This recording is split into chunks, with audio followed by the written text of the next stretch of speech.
The crackle of hot peanut oil hitting a cast iron skillet at 175 degrees Celsius or 350 degrees Fahrenheit is the heartbeat of the American South. The perfect piece of fried chicken is a masterclass in structural engineering, a shatteringly crisp, heavily seasoned crust giving way to violently juicy meat. Achieve this and you hold culinary gold. Fail and you're eating greasy, flour-soaked rubber. I'm Anna Park. To crack the code on this Southern classic, I'm joined by Charleston heritage chef Beauregard Washington, whose family recipe dates back 4 generations, and culinary scientist Clara Hess, who has spent a decade mapping the thermodynamics of the deep fry.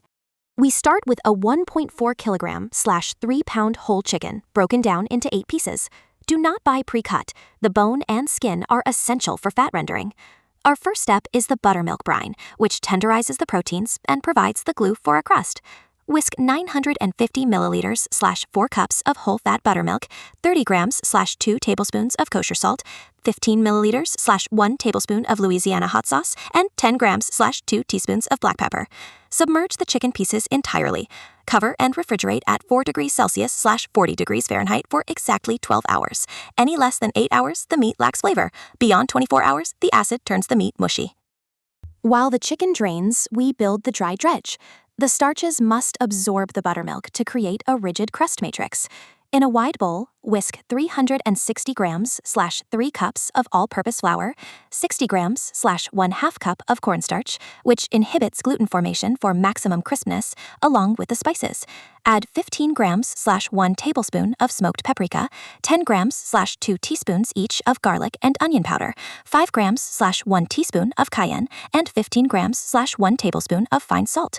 Whisk for 60 seconds. Finally, drizzle 45 milliliters/3 tablespoons of the leftover buttermilk directly into this dry flour. Rub it with your fingers until pea-sized clumps form. Now for the breading. Take a piece of drained chicken and press it firmly into the flour mixture. You must pack that flour onto the skin.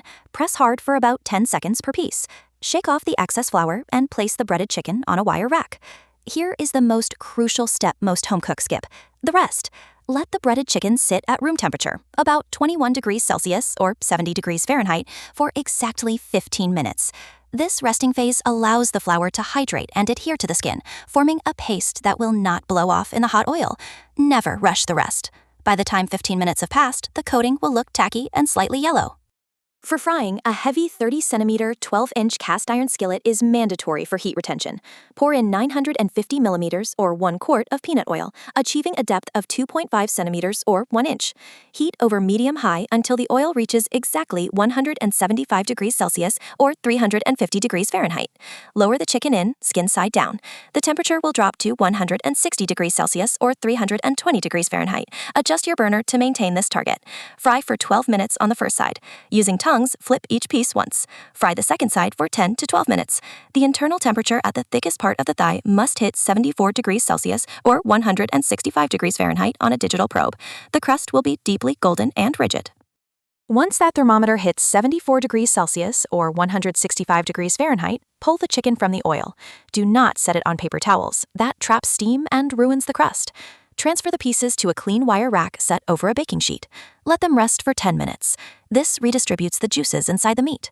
While it rests, you can whisk together a quick hot honey glaze. Heat 120 milliliters or half cup of local honey with 30 milliliters or 2 tablespoons of hot sauce in a small saucepan at 90 degrees Celsius, 195 degrees Fahrenheit for 3 minutes. Then drizzle it over the hot chicken. Serve immediately alongside buttermilk biscuits and braised collard greens. That is a proper Southern plate. Let's troubleshoot the most common failure points. If your crust is dark but the meat is raw inside, your oil was too hot, likely over 190 degrees Celsius, 375 degrees Fahrenheit. The sugars in the flour burn before the protein cooks. If your crust is soggy and greasy, the oil dropped below 150 degrees Celsius, 300 degrees Fahrenheit, causing the flour to absorb fat instead of rapidly evaporating moisture. Always use a clip-on deep fry thermometer.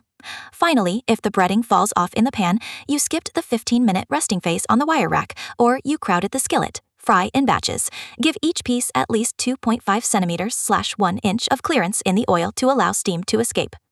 3 non-negotiable takeaways for flawless Southern fried chicken.